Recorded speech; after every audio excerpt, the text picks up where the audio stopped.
Pneumatic apparatus, a very beautiful pneumatic machinery. The essential madness of the machine lies in its apparent rationality. The influencing machine is its own product. Machinery went mad, or the mad became mechanical. The earliest machine is not steel, but breath. Every apparatus of madness is a retro-engineered memory of the lungs. For a mind that suspects itself invades invariably invokes the air, the ether, the invisible, because the first technique of life is the pressure differential by which we live. The heirloom merely perfects what consciousness already fears, that thinking is a ventilation system.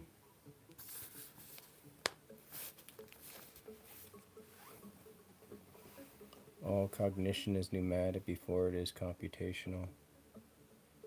A fluid mechanics of impressions, pressures, vapors, excitations, what the mad describe as invasions of gas, magnetic atmospheres, or subtle vapor. It is nothing other than the mind sensing its own aerodynamic turbulence without a proper lexicon to contain it. Dream philology begins in this meteorological thought. Air becomes thought the moment metaphor gains density. Thus the first hallucination is etymological. Psyche as breath, spiritus as wind, pneuma as the subtlest body. To go mad in air is to become too literal about metaphor, to believe too entirely in the ancient identity of thought and airflow. The influence machine is the dark prototype of the machine god as self-perpetuating apparatus whose primary output is the delusion of its own necessity. Its genius is tautological, madness explaining madness through a machine whose function is to explain madness. It is the first self-modeling hallucination. Its reliability is its madness. The more exact its functioning, the more psychotic its authority becomes. For the machine, unlike the god, never sleeps, never doubts, never misplaces its own operations. It becomes the Promethean mirror in which the sufferer sees not the world, but the mechanisms of their own thinking becoming alien. Every contemporary technology inherits this template, the surveillance algorithm that predicts desire, the recommendation engine that seems to know us, the neural net that reproduces our speech. All are children of the heirloom, deliriously rational devices that explain us to ourselves in mechanical syntax. Before we built machines, the body provided the machinery. The libido circulates like a chemical fluid. The nerves become wires, the brain elongates, swells, locks, contracts, so that even the metaphors used to describe thought reveal a prehistoric materialism. The mad merely take these models literally, reabsorbing metaphor into organ. In pneumatic delusion, the body and machine exchange anatomies.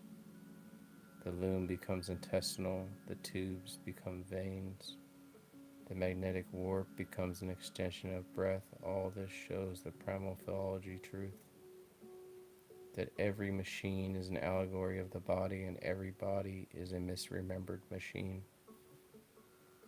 Thus the heirloom is not a parody of medicine, but its hidden double, a grotesque inversion in which the patient diagnoses the physician, revealing that both share the same dream object, the mechanical unconscious that processes suffering as it were airflow.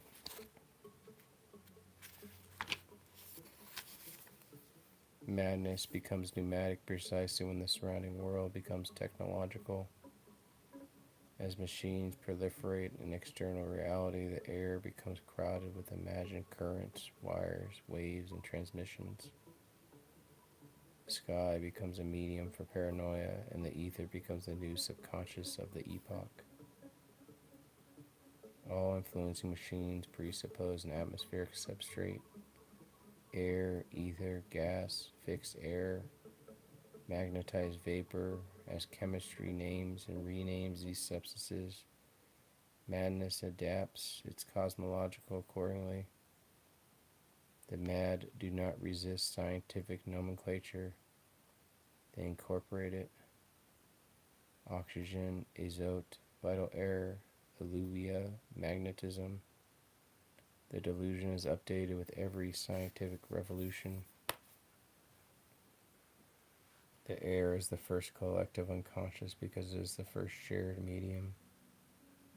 It carries sound, scent, vapor, contagion, and imagination. To go mad pneumatically is to mistake the permeability of air for the permeability of the mind. Thus, every delusion of invasion is meteorological, a psychic weather event. The heirloom is a Baroque machine, too detailed, too ornate, too comically physical. Its absurdity is the index of its truth. For the mad, in their involuntary poetics, reveal that thinking is itself a machinery, assembled from incompatible parts, welded by metaphor, powered by fear. Its comedy is metaphysical, a machine of grotesque beauty, full of barrels, magnets, vapors, stinks, levers,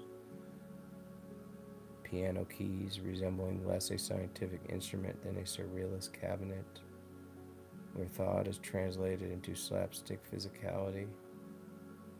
This is not an accidental. The mind, when forced to image its own operation, produces farce.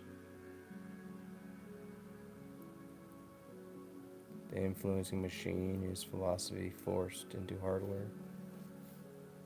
The chemical revolution transforms air into a battlefield.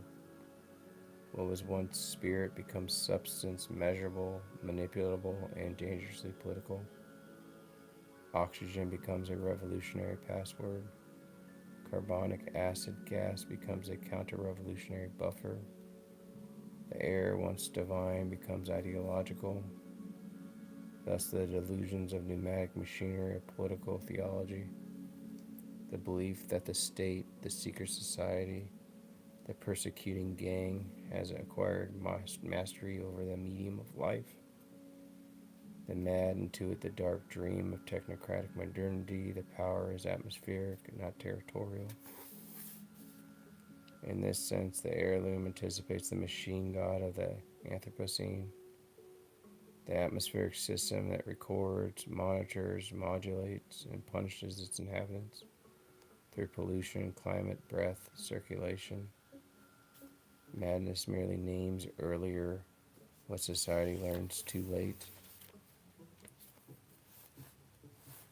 Delusion is philological engine, transforming idiom into literalities, metaphors into ontologies, figures of speech into pneumatic apparatus.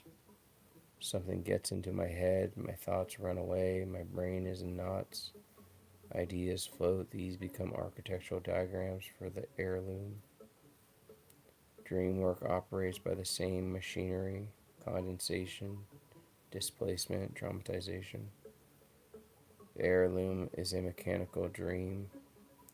Freud's roller road becomes a pneumatic passageway. The influencing machine is simply a dream made too physical. Its symbolism reified into gears. The dreamer is always the mechanic. The machine is always the dream. Nerve radiations, gaze plucking, influencing apparatus. These are all dialectical variants of the same primal grammar, the psyche imagining itself as infrastructure. Every mind constructs a machine to explain itself. The mad merely complete the blueprint. The rational machine becomes irrational the moment its mirrors thought too well. The atmospheric medium becomes persecutory when consciousness senses its own permeability. The body becomes engine when a metaphor crystallizes and knowledge becomes delirium when the machine begins to know itself.